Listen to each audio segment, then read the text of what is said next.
ডিবক্সের ভেতরে বলটা লাউতারো মার্তিনেজের পায়ে। চাইলেই ওয়ান টাচ শটে দুই ডিফেন্ডার আর গোলরক্ষককে ফাঁকি দিয়ে বল জড়াতে পারতেন জালে, কিন্তু না, তিনি বল পাস করলেন সতীর্থ বনিকে। বলটা জালে জড়াতে মোটেও ভুল করেননি ফরাসি এই ফরওয়ার্ড। তবে এই গোলের চেয়েও আলোচনায় মার্তিনেজের অ্যাসিস্ট। নিজে গোল না করে সতীর্থকে দিয়ে গোল করানোর এই দৃশ্যে অনেকেই এক মুহূর্তের জন্য ফিরে গেছেন লিওনেল মেসির যুগে।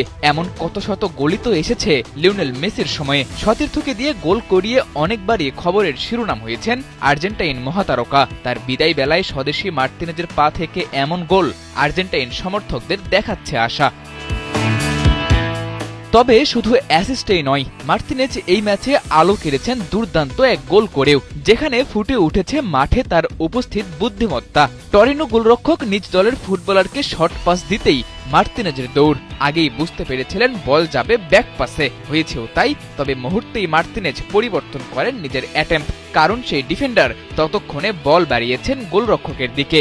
বলের চেয়ে যেন মার্তিনেজের গতি ছিল বেশি। গোলরক্ষকের হাতে পৌঁছানোর আগেই মার্তিনেজের পায়ের আলতো ছোঁয়ায় বল গড়ায় জালে। মৌসুমের প্রথম ম্যাচে মাঠে ছিলেন ৭৯ মিনিট। যতক্ষণ মাঠে ছিলেন তার পাসের অ্যাকুরেসি ছিল প্রায় ৭৫%। এছাড়া অফ টার্গেট শট ছিল ২টি আর অন টার্গেট ছিল ১টি। সব মিলিয়ে সময়ের সঙ্গে সঙ্গে মার্তিনেজ যেন নিজেই নিজেকে ছাড়িয়ে যাচ্ছেন।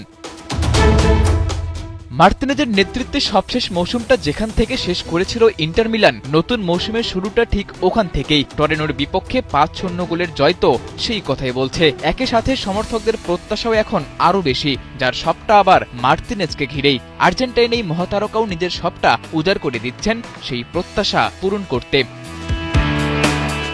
সাদাতুর রাফি, ৭১।